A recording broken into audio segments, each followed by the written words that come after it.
Hello दोस्तों, welcome to ND study points. दोस्तों, आज का टॉपिक है भारत के गवर्नर जनरल। दोस्तों, इस टॉपिक को हम ट्रिक के माध्यम से देखेंगे। आज का टॉपिक बहुत ही शानदार होने वाला है और आज की क्लास भी बहुत ही शानदार होने वाली है। और इस क्लास का पीडीएफ दोस्तों आपको टेलीग्राम चैनल पर मिल जाएगा। टेलीग्राम चैनल का लिंक दोस्तों मैंने इस वीडियो के डिस्क्रिप्शन में डाल दिया है, वहाँ से आप इसे ज्वाइन कर लें और देख लें। चलिए स्टार्ट करते हैं बिना कोई देरी किए इस क्लास को। भारत के गवर्नर जनरल, इसकी दोस्तों ट्रिक है बहुत मास्टर आए एक ने भी हाथ लगाया क्या, एक ने भी हाथ मारा क्या या दिया क्या। सो बा से याद रखेंगे विलियम बेंटिक, मास्टर्स के माँ से याद रखेंगे लॉर्ड मेटकॉफ, आई से आ का याद रखेंगे ऑकलैंड, एक से ए से लेंगे एलन ब्रू, हाथ से हा लेंगे, हाथ से याद रखेंगे हार्डिंग प्रथम, लगाया दिया तो दे से रखेंगे दस डलहौजी और का से कैनिंग याद रखेंगे। दोस्तों इस वाक्य को आपको याद करना है। चलिए इनके कुछ इंपॉर्टेंट पॉइंट्स हैं उन्हें भी देख लेते हैं। सबसे पहले विलियम बेंटिक, इनके कुछ इंपॉर्टेंट पॉइंट्स हैं उन्हें देखते हैं। 1833 के चार्टर अधिनियम के तहत भारत के प्रथम गवर्नर जनरल बने विलियम बेंटिक। इससे पहले बंगाल के गवर्नर जनरल थे ये। उन्होंने 1829 में राजा राममोहन राय के सहयोग से सती प्रथा का उन्मूलन करके इसे अवैध घोषित किया। इन्होंने सती प्रथा को अवैध घोषित कर दिया विलियम बेंटिक ने। विलियम बेंटिक कर्नल श्रीमैन की सहायता से ठगी प्रथा का सफलतापूर्वक समाप्त करने का महत्वपूर्ण कार्य किया। इन्होंने ठगी प्रथा को समाप्त कर दिया विलियम बेंटिक ने सफलतापूर्वक। उनके कार्यकाल में 1835 का मैकाले मिनट लाया गया। विलियम बेंटिक के कार्यकाल में मैकाले मिनट लाया गया दोस्तों, जिसने अंग्रेजी को उच्च शिक्षा का माध्यम बनाया। विलियम बेंटिक न्याय और राजस्व क्षेत्रों में सुधार किया, जैसे कि प्रांतीय अपीली न्यायालयों को समाप्त करना। इंपॉर्टेंट पॉइंट्स हैं, इन पॉइंट्स को याद रखना है। 80 से 90% दोस्तों आपको क्लास में कवर हो जाएगा और 10-20% बचता है तो आप पीडीएफ से देख लेना। पीडीएफ के लिंक मैंने दोस्तों वीडियो के डिस्क्रिप्शन में डाल दिया है, वहाँ से आप देख सकते हैं। दूसरा है दोस्तों मेटकॉफ। 1835 से 1836 तक भारत के कार्यवाहक गवर्नर जनरल रहे मेटकॉफ और भारतीय प्रेस का मुक्तिदाता कहा जाता है मेटकॉफ को।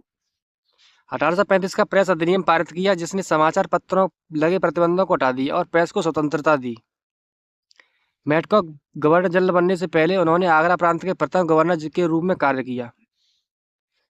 1809 में महाराजा रणजीत सिंह के साथ अमृतसर की प्रसिद्ध संधि कराने में महत्वपूर्ण भूमिका निभाई मेटकॉफ ने।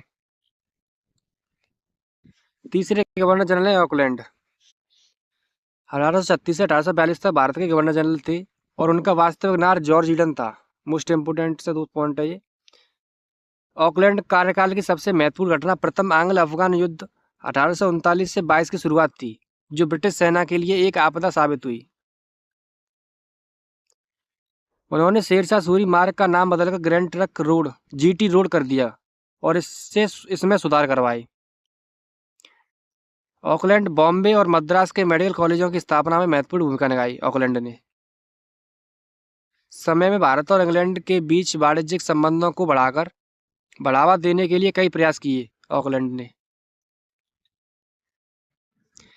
लॉर्ड एलन ब्रो का कार्यकाल 1842 से 1844 तक भारत के गवर्नर जनरल रहे ये। उनका मुख्य लक्ष्य प्रथम आंग्ल अफगान युद्ध को समाप्त करना था। उनके कार्यकाल की सबसे महत्वपूर्ण घटना थी 1843 में सिंध का ब्रिटिश साम्राज्य में विलय थी। उन्होंने 1843 में भारत में दास प्रथा को समाप्त करने के लिए एक अधिनियम पारित किया। एलन ब्रो ग्वालियर रियासत के साथ युद्ध लड़ा और उसे ब्रिटिश नियंत्रण में ले आए। उन्हें भारत के तत्कालीन कोर्ट ऑफ डायरेक्टर्स द्वारा वापस बुला लिया गया, क्योंकि वे उनके कुछ फैसलों से असहमत थे। हार्डिंग प्रथम 1844 से 1848 तक भारत के गवर्नर जनरल रहे। उनके कार्यकाल के दौरान प्रथम आंग्ल सिख युद्ध 1845 से 46 हुआ, जो लाहौर की संधि के साथ समाप्त हुआ।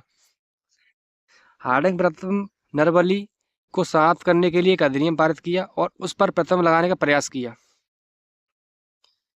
हार्डिंग प्रथम सरकारी नौकरियों में केवल अंग्रेजी जानने वाले लोगों को प्राथमिकता देने की नीति शुरू की। हार्डिंग प्रथम ने समय में सैनिक सुधार किए, जैसे कि भारतीय सेना में वेतन और सुविधा में बदलाव करना। Dalhousie most important governor general, ये सबसे ज़्यादा पूछे जाते हैं। इनका कार्यकाल 1848 से 1856 तक भारत के गवर्नर जनरल रही। इनका कार्यकाल बहुत महत्वपूर्ण है और उन्हें आधुनिक भारत के निर्माता में से एक माना जाता है। उन्होंने व्यपगत का सिद्धांत डॉक्ट्रिन ऑफ लेफ्ट लागू किया, जिसके तहत सतारा, नागपुर और झांसी सहित कई रियासतों को ब्रिटिश साम्राज्य में ला लिया गया। उनके कार्यकाल में 1853 में भारत की पहली यात्री ट्रेन बम्बई यानी मुंबई से ठाणे के बीच चली, जिसके कारण उन्हें भारत में रेलवे का जनक कहा जाता है। उन्होंने 1854 का वुड डिस्पैच लागू किया, जिसे भारत में अंग्रेजी शिक्षा का मैग्ना कार्टा कहा जाता है। उनके समय 1853 में बिजली के से चलने वाली पहली टेलीग्राफ लाइन कलकत्ता और आगरा के बीच और आधुनिक डाक व्यवस्था शुरू की गई। Most important governor general Dalhousie, इनके इंपोर्टेंट पॉइंट याद रखना है दोस्तों आपको। कैनिंग भारत के अंतिम गवर्नर जनरल 1856 से 1858 और भारत के प्रथम वायसराय 1858 से 62 थे। 1856 से 1858 तक ये गवर्नर जनरल रहे। 1858 से 1862 तक वायसराय बन गए ये। उनके कार्यकाल की सबसे बड़ी घटना 1857 का महान विद्रोह था, जिसे उन्होंने सफलतापूर्वक पूरा किया। 1858 के भारत सरकार अधिनियम के तहत वह गवर्नर जनरल से बदलकर वायसराय बने, जिससे सीधे ब्रिटिश क्राउन के अधीन शासन शुरू हुआ। उनके समय में 1861 का भारतीय परिषद अधिनियम पारित हुआ, जिसने भारतीयों को कानून बनाने की प्रक्रिया में शामिल होने की अनुमति दी। उन्होंने 1856 में विधवा पुनर्विवाह अधिनियम लागू करने में महत्वपूर्ण भूमिका निभाई, जिसे लॉर्ड डलहौजी के कार्यकाल में तैयार किया गया था।